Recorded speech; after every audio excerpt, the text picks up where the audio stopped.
Welcome back. So we were able to take a deeper look at that article, learned a bit more about Attorney Wu and the cognitive impairment that she may have in the TV show, of course, and that being on the autism spectrum.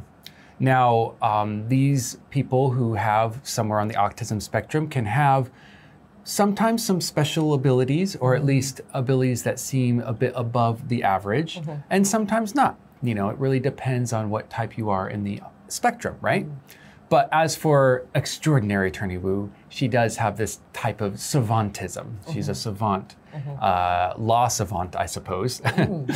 And she's able to do a really good job at law, but not so good at the social aspect of things. Social cues, just not really hitting her very well.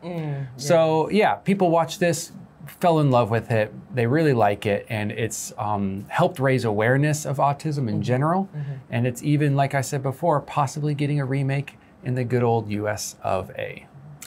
Yeah, I thought it was a very heartening article showing how people have, you know, made a connection with this sympathetic character. They've seen a person with a type of mental illness in a very human way, in a very likable way. So I think that's good for people with mental health issues.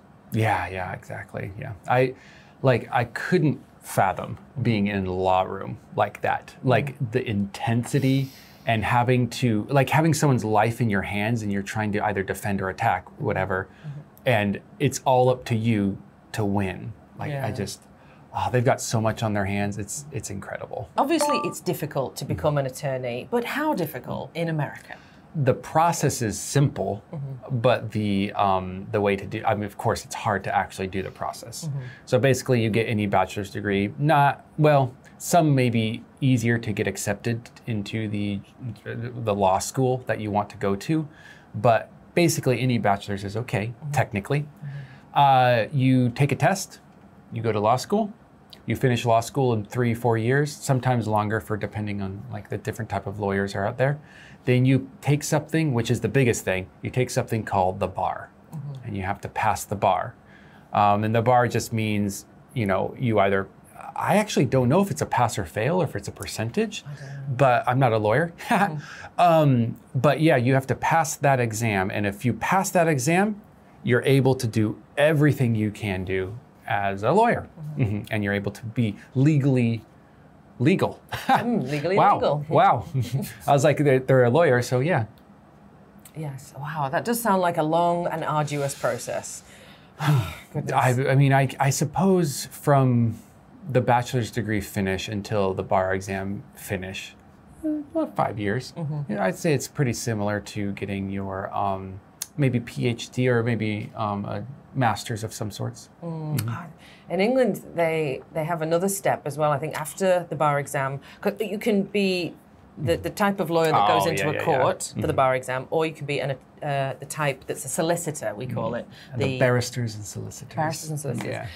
But then even then they have to do their articles, which is another year. And then they have to do an internship type thing where they're sort of the junior member of the office for a year or two, and they have to do all the boring work that none of the real lawyers want to do. And the real lawyers. The fully qualified lawyers want to do. And of course, don't forget they have to sew their own wig in the end. You know this about British barristers, yeah. It's only in the High Court that they wear the I'm wig. sorry, yes. It is a bit silly, though. It's endearing. It might be silly, but it is endearing. Yeah, I wouldn't have it any other way. As an American living, never even visited the UK. From the outside. We've all got opinions. I've never been to America, but I have a ton of opinions about America. Do you think that it's a good idea to call someone strange? I mean, how would you feel if someone called you strange? I like this question because I think when I was young, a lot of people did call me strange, but I liked it. I courted strangeness. It seemed attractive to me to be unusual, to be unique, to be different from the crowd. So I often refer to myself as strange. So I know opinions may differ on this, but I don't think calling someone strange is offensive. I'm glad you said it because I think there can be offensive words said that use the word strange, of course. But rather than the words you're saying, it's the intent behind them. So you can call someone extraordinary and be sarcastic, or you can call them strange and be malicious. But in the end, I like what you said, kind of taking back that word and saying, no, I am strange and that's okay, and that's a good thing. Of course, there are some words that are always offensive. But words like strange, I think, can be positive. Yeah, I like to think of it as a neutral term, but again, I'm sure not everyone will agree on this. Let's go ahead and take a deep look at those vocabulary words, and we'll see you next time. Bye. Bye.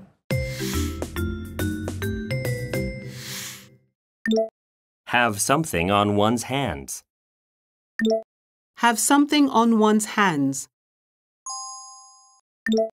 Cognitive impairment. Cognitive impairment.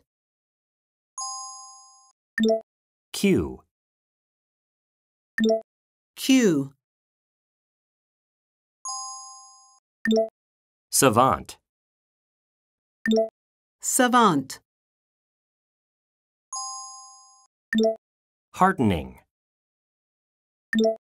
Heartening.